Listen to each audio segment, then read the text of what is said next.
Here to shed more light on this now is the man behind the numbers. It's pollster extraordinaire. It's Matt Goodwin. Matt, thank you very much. What's the most important bit of this data for you, do you think, then? Well, there's lots of things going on, Patrick. We've got a poll that suggests Labour is still on course for an enormous majority at the next election, but we can also see Rishi Sunak is being really squeezed by this reform vote. Just to give you a perspective of what's happening beneath the surface, 1 in 4 Brexit voters, 1 in 4 2019 Conservatives saying they're going to reform. This is a nail in the coffin for the Conservative Party's prospects. The other thing I think is quite interesting about this poll is, you know, look at that issue of conscription. It's been dominating social media this week. Lots of people saying, you know, lots of Brits out there not sure if they'd fight for their country. 17% saying they would willingly fight for Britain if there was another world war. That's not even 1 in 5. I think that's going to cause, a lot of reflection out there in the country. What's going on? Why don't people want to fight for their country anymore?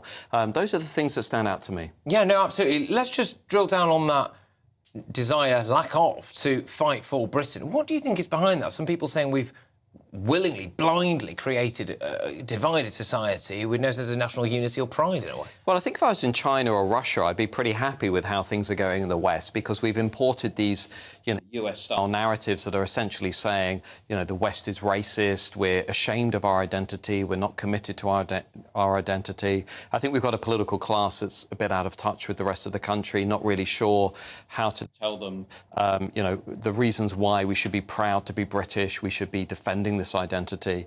So 17%, I think, stands out for me. Interestingly, when you look again beneath the surface, 18 to 24-year-olds, this is what worries me. That number falls even further. Only about 14% say they'd willingly fight for their country if there was another world war. And, of course, this is something that I think we're seeing in questions about the monarchy, in questions about our history, questions about, do you support the Israelis? Do you support the Palestinians? We can see among the 18 to 24s a very different mindset from that which dominates the Gen Xers and the baby boomers. There's something in the water now, I think, when it comes to these young Brits. They just simply see the world in a very different way from the rest of us. It's incredibly revealing and concerning, actually. Let's have a little look now at one of the other big standout ones for me from that, which is, if Rishi Sunak was to be replaced, who would you want to replace him with? So Nigel Farage topped the list, and initially I saw that, and I thought, I'll be interested to see, it's 8%, is it? Right, OK, well, it's not exactly a ringing endorsement. 51% of people said, out of quite an extensive list of names he presented them there with,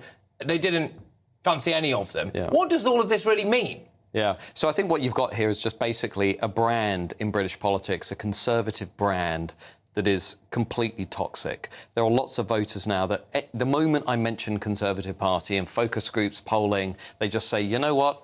I'm out of this conversation, not interested. 14 years, not interested. And I think, Rishi Sunak presented himself as a change candidate, somebody that was going to be fundamentally different from Boris Johnson and Liz Truss. If you look at the polling figures, he's clearly failed to cut through in that respect.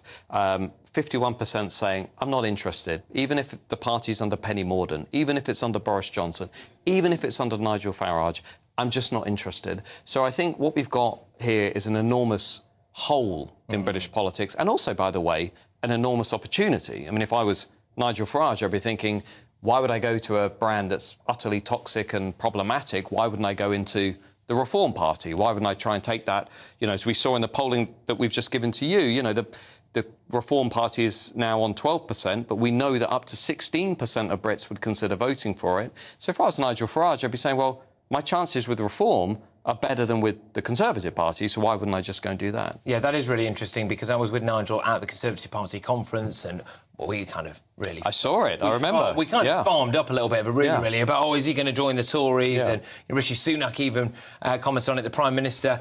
And, obviously it looks as though, according to your data, that he is better just kind of going it alone on Reform. Well, just on that briefly, Patrick, because it's important. Yeah. Go back to the early 1990s in Canada. There was a Reform Party, the Reform Party of Canada, that replaced the Conservatives in 1993. And I think if I was Nigel Farage, I'd be looking at these numbers and thinking, we are 7 points behind the Conservatives. What happens if before the next general election Reform are polling above the Conservatives? Not impossible. The Brexit Party almost did it in 2019. If that happens, all bets are off. Then you're looking at what I would call a full-blown realignment of the right in British politics. It's happened on two occasions before. Canada in the 1990s, the Labour Party replacing the Liberals in the early 20th century. It could happen again. Matt Goodwin, thank you very, very much, as ever. Always a great way to start that show with that exclusive polling data.